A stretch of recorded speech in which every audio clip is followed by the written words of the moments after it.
All right, welcome back to the deep dive. Today we're diving into a book I found super intriguing. Oh, yeah. What's that? It's called Transform Your Life, Applying Geometric Principles for Personal Growth. Okay, interesting title. Geometry and personal growth, huh? What's the connection? Well, that's what caught my eye, too. It's written by Dr. Michael Ige.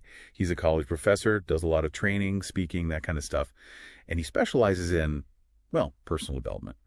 But his approach here is pretty unique. He basically uses mathematical concepts like geometric transformations. Like shapes and angles and all Yeah, that. exactly. Things like translation, rotation, reflection, dilation, all those principles. But he uses them as metaphors, for understanding how we grow and change as people. That's a pretty cool concept. I mean, most people probably wouldn't think of math when they're thinking about self-improvement. Right. That's what I thought. But the idea is that, it's not about crunching numbers or anything. It's more about seeing how these geometric ideas can actually give us a new way to look at our lives and how we approach, well, personal growth. I'm definitely intrigued. So where do we even begin with something like this? Let's start with translation.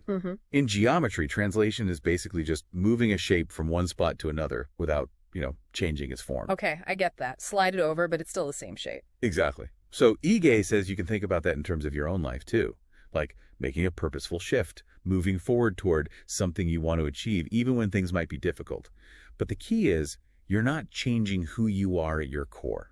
So it's like progress, right? But without losing your essential self. Exactly. You're gaining new ground, but you're still, well, you. Yeah. So I was thinking, where in your life could you make a translation? Like, what's an area where taking a step forward, maybe changing your environment or routine, could really help you move towards a goal? That's a good question, I think. Well, actually, I've been meaning to. Yeah.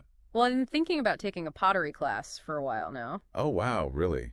That sounds amazing. Yeah, I've always been drawn to it, but I haven't actually, taken the step to sign up and actually do it. So maybe that's my translation move right there. I love that. It totally fits. Yep. Okay, so moving on, let's talk about rotation. So rotation in geometry, that's turning a shape around a fixed point. Right, like spinning it, but it's still anchored in one spot. Yeah, and Ige relates that to shifting your perspective. It's like when you hit a roadblock in life, sometimes what you need is to look at the problem from a totally different angle. I like that.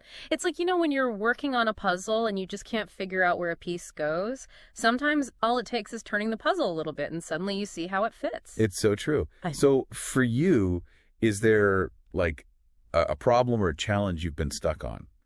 And could looking at it from a different angle maybe open up some new possibilities? Actually, there is. I've been struggling with. Well, I've been working on this project and I've kind of hit a wall. I keep approaching it the same way and it's just not working. So maybe what I need to do is rotate my thinking, try a completely different approach. I think that's a really powerful way to look at it. Yeah.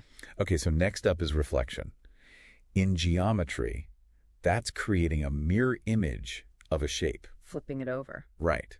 And Ige connects this to the importance of, well, self-reflection, taking the time to look inward and really understand your own experiences, beliefs, and behaviors. That's so important, but I think it's something a lot of people avoid doing. It can be tough. Yeah. But the idea is that by reflecting on, our patterns and how they impact our lives, we gain a lot more self-awareness. Yeah.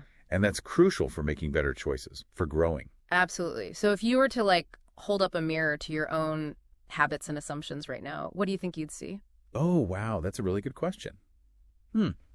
I think maybe I'd see that. I sometimes get stuck in kind of a negative thought loop. Like I focus on what's not working instead of what is. Yeah, I get that. It happens to everyone. Okay, so moving on to the last transformation. Dilation. And this one, in geometry, it's all about resizing a shape proportionally. So making it bigger or smaller, but keeping the same basic shape. You got it. And Ige relates that to the idea of expanding your potential. Yeah. It's about pushing past your comfort zone, stretching your limits to achieve more, to grow in a way that's intentional and balanced. It's like taking what you're already doing and scaling it up to reach new heights. Exactly. So for you, where in your life could a strategic dilation, a significant increase in effort or focus really open up some new possibilities? I've been wanting to, I've been wanting to get back into writing. I used to write a lot more, but I've kind of let it slide. So maybe dilation for me would be dedicating more time and energy to that, really pushing myself to create something substantial again. I love that. I think it's a great example. Now, the cool thing is, Ige doesn't just look at these transformations separately. In his book, he emphasizes the power of combining all four. Oh, that makes sense. It's like true personal growth isn't just about moving forward or changing your perspective or even reflecting on your habits. It's about using all those things together. You know, it's like having a whole toolkit for navigating personal change, right? Right.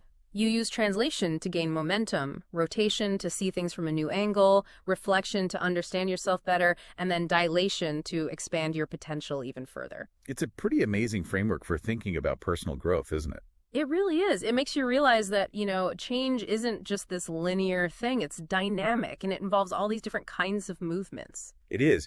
And it's funny because when you think about it, geometry's all around us, right? Oh, absolutely. From the buildings we live in to the natural world, it's everywhere. So, in a way, these principles of transformation are already a part of our lives, even if we don't always consciously recognize them. That's a really cool way to think about it. So, as we wrap up this deep dive, I wanted to leave you with a thought. We've talked about translation, rotation, reflection, dilation, all these different geometric principles as metaphors for personal growth. Right. So, I'd love for you to consider this. Is there a goal you're working toward right now, or maybe a challenge you're facing, where one of these principles could offer you a fresh perspective? Maybe translation could help you make a move. Maybe rotation could help you see things differently. Maybe reflection could help you understand your own patterns. Or maybe dilation could help you expand your efforts.